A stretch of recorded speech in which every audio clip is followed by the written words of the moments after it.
दोस्तों, स्वागत है एक बार फिर से आप सभी का हमारे YouTube चैनल JPS इंस्पायर्ड में। दोस्तों, खुद को बदलने का सबसे सरल तरीका है उन जगहों पर चुप रहना जहां पर शब्दों से ज़्यादा मौन की ज़रूरत होती है। इस धरती पर मौन ही वह कुंजी है जो कि आत्म अधिकार और शांति का मार्ग खोलती है। नमस्कार दोस्तों, स्वागत है आप सभी का आपके अपने चैनल JPS इंस्पायर्ड में। तो चलिए बिना किसी देरी किए हुए पढ़ते हैं आज की इस कहानी की ओर। दोस्तों, बहुत समय पहले की बात है।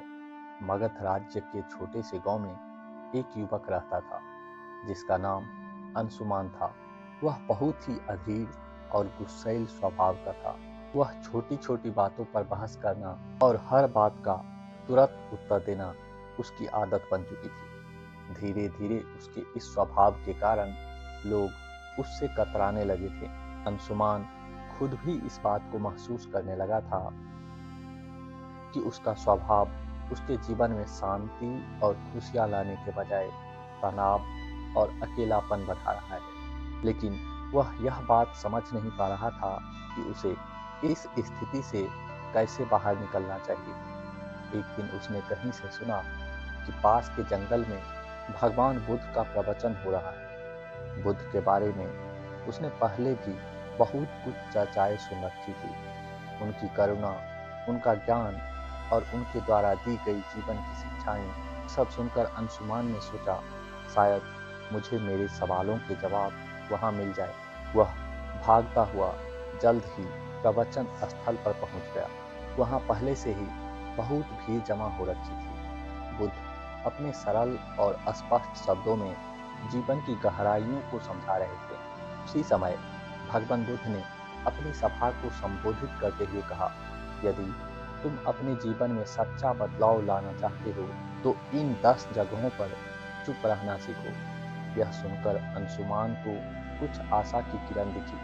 प्रवचन समाप्त होने के बाद वह भगवान बुद्ध के पास गया और उनके चरणों में झुक कर बोला, हे भगवान, आपने कहा कि बदलाव लाने के लिए 10 जगहों पर चुप रहना चाहिए। कृपया मुझे यह बात विस्तार से समझाने की कृपा करें कि यह 10 कौन सी ऐसी जगह हैं और उन्हें अपने जीवन में कैसे अपना सकता हूँ। गौतम बुद्ध मुस्कुराए और बोले, हे वत्स, यह जानने के लिए तुम्हें धैर्य, अनुशासन और आत्मनिरीक्षण की आवश्यकता होगी।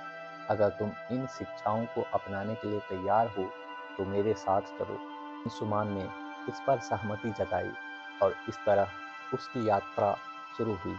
भगवान बुद्ध ने उसे इन 10 स्थानों के बारे में बताना शुरू किया। उन्होंने बताया कि पहला स्थान, जब कोई तुम्हारी आलोचना करे।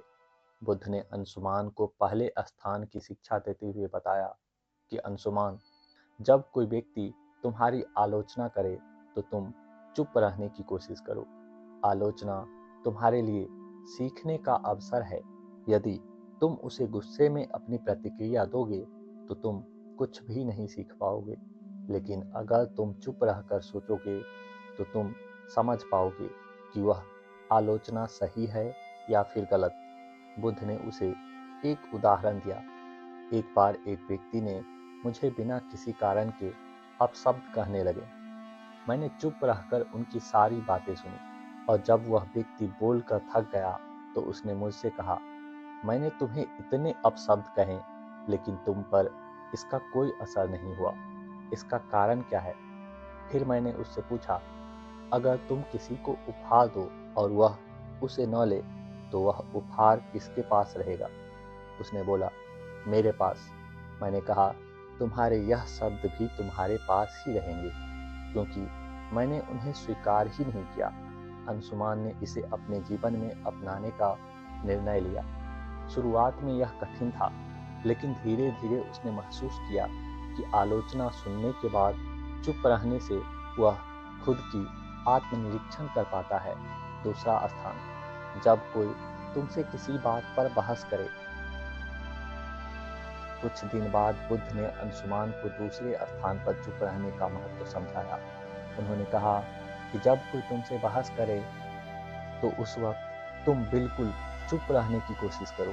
बहस में सच नहीं बल्कि अहंकार की जीत होती है।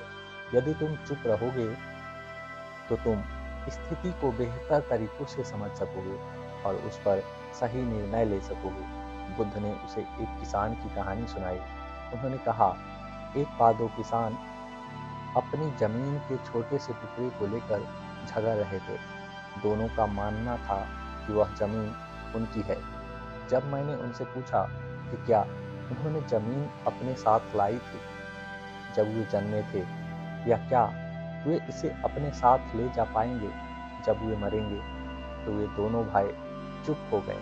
इस शिक्षा ने अंशुमान को यह सिखाया कि बहस में पड़ने से कहीं बेहतर है चुप रहकर समाधान की ओर बढ़ा जाए। तीसरा स्थान, जब कोई गुस्से में हो। बुद्ध ने अंशुमान से कहा, गुस्सा आग की तरह है। यदि तुम इसमें घी डालोगे तो यह और अधिक भड़क जाएगा। इसीलिए जब कोई गुस्से में हो तो वहां पर हमेशा चुप रहो। उसकी गुस्से की ऊर्जा अपने आप खत्म हो जाएगी। इसके लिए उन्होंने उसे एक और कहानी सुनाई। उन्होंने कहा, एक बार एक राजा ने अपने मंत्री को गुस्से में फांसी की सजा दे दी। मंत्री ने कुछ नहीं कहा।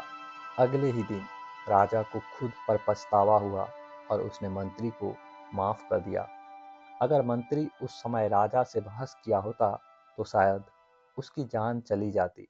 अंशुमान ने इसे भी अपने जीवन में अपनाया। चौथा स्थान, जब तुम दुखी हो। एक दिन अंशुमान को किसी बात पर गहरा दुख हुआ। उसने बुद्ध से कहा, भगवान, मैं इस पीड़ा को सहन नहीं कर पा रहा हूँ। अब आप ही मुझे कोई उपाय बताएं। बुद्ध ने कहा, जब तुम दुखी हो तो चुप रहो। दुख तुम्हारे भीतर के बदलाव का द्वार हो सकता है।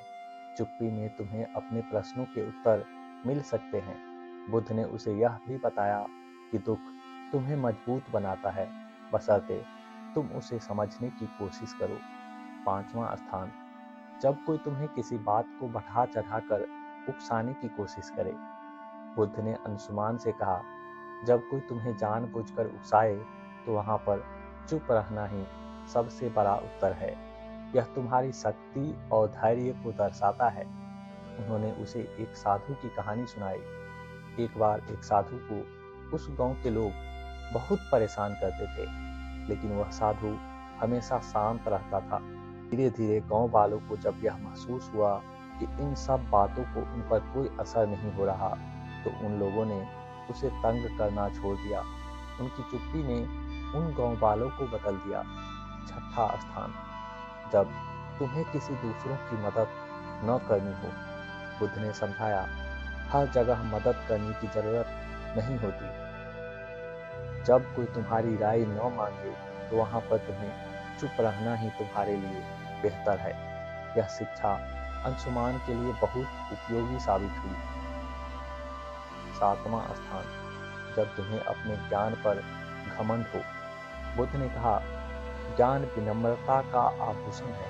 यदि तुम अपने ज्ञान का प्रदर्शन करोगे तो वह खोखला हो जाएगा। इसीलिए हमेशा विनम्र रहने की कोशिश करो। नौवां स्थान, जब कोई सत्य सुनने को तैयार न हो। बुद्ध ने अंशुमान से कहा, सत्य का मूल्य तब तक नहीं होता जब तक उसे स्वीकार करने वाला तैयार न हो। ऐसे में तुम्हारे शब्द व्यर्थ होंगे और तुम केवल अपना समय और ऊर्जा दोनों को खो दोगे। फिर उन्होंने उसे विस्तार में बताया, जब तुम किसी को सत्य बताने की कोशिश करोगे लेकिन वह अपने भ्रम या फिर अहंकार में डूबा होगा, तो तुम्हारे शब्द उसे असहज कर देंगे। ऐसे समय में चुप रहना ही सबसे बड़ा उपाय है। सत्य का बीज तभी फलेगा। बुद्ध ने अंशुमान को एक कहानी के माध्यम से बताया। एक राजा के दरबार में एक साधु आया और कहा, राजन, तुम्हारे निर्णय गलत हैं। राजा को यह सुनकर बहुत गुस्सा आ गया और उसने साधु को दरबार से बाहर फेंकने का आदेश दे दिया। साधु ने जाते जाते राजा से कहा, सत्य कहने का समय अभी नहीं आया। जब तुम्हारा मन इसे समझने के लिए तैयार होगा तब मैं लौटूंगा। बरसों बाद राजा ने अपनी गलतियों से सीख ली और साधु को फिर से बुलाया। इस बार राजा ने न केवल साधु की बात सुनी बल्कि उसे अपने जीवन का मार्गदर्शक भी बनाया। बुद्ध ने अंशुमान को समझाया, सत्य का प्रभाव तभी होता है जब सुनने वाला उसे ग्रहण करने के लिए तैयार हो। 9वां स्थान, जब परिस्थितियां तुम्हारे नियंत्रण में न हो। बुद्ध ने कहा, मनुष्य जीवन में कई बार ऐसी स्थितियां आती हैं जिन्हें तुम बदल नहीं सकते। उन पर क्रोधित या व्याकुल होकर तुम केवल अपनी शांति खो दोगे। ऐसे समय में तुम्हारा चुप रहना ही तुम्हारी सबसे बुद्धिमानी है। उन्होंने समझाया, चुप रहना कोई कमजोरी नहीं, बल्कि धैर्य और संतुलन का प्रतीक है। जब परिस्थिति तुम्हारे बस में नहीं हो तो उसे स्वीकार करो, शांत रहो। यही मानसिक शक्ति का आधार है। बुद्ध ने यहाँ पर एक घटना का जिक्र किया। उन्होंने कहा, एक बार एक किसान ने मुझसे पूछा, मेरा खेत सूखा पड़ा है, बारिश नहीं हो रही है, मैं क्या करूं? बुद्ध ने उसे समझाया, देखो, तुम बारिश तो नहीं ला सकते, लेकिन तुम्हारे हाथ में यह तो है, तुम अपनी मेहनत को दिशा दे सकते हो। चुप रहो और अपने खेत के लिए वैकल्पिक उपाय खोजो। शांति से सोचो और समाधान खुद आ जाएगा। किसान ने यही किया और जल्द ही उसकी समस्या हल हो गई। बुद्ध ने कहा, जब परिस्थितियां तुम्हारे नियंत्रण में न हो तो चुप रहकर धैर्य और समाधान की दिशा में काम करना ही तुम्हारी सबसे बड़ी ताकत है। 10वां और सबसे महत्वपूर्ण स्थान, जब तुम्हारा दिल भर जाए। भगवान बुद्ध ने अंशुमान से कहा, जब तुम्हारा हृदय कृतज्ञता, प्रेम और शांति से भर जाए तो इसे शब्दों की आवश्यकता नहीं होती।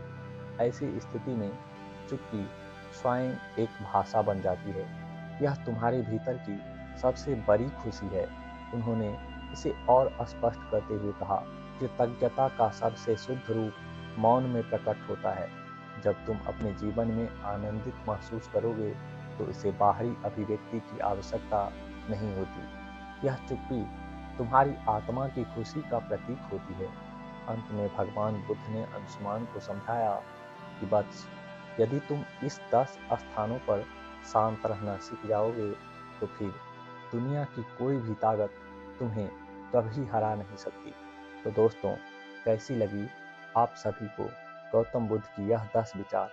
हमें कमेंट बॉक्स में ज़रूर बताइएगा। और यदि यह विचार पसंद आई हो तो कृपया वीडियो को लाइक करके मेरे चैनल को सब्सक्राइब जरूर करिएगा। तो चलिए मिलते हैं और एक अगली कहानी के साथ। तब तक के लिए अपना ख्याल रखिए, स्वस्थ रहिए और देखते रहिए JPS इंस्पायर्ड की नई नई वीडियोज। धन्यवाद।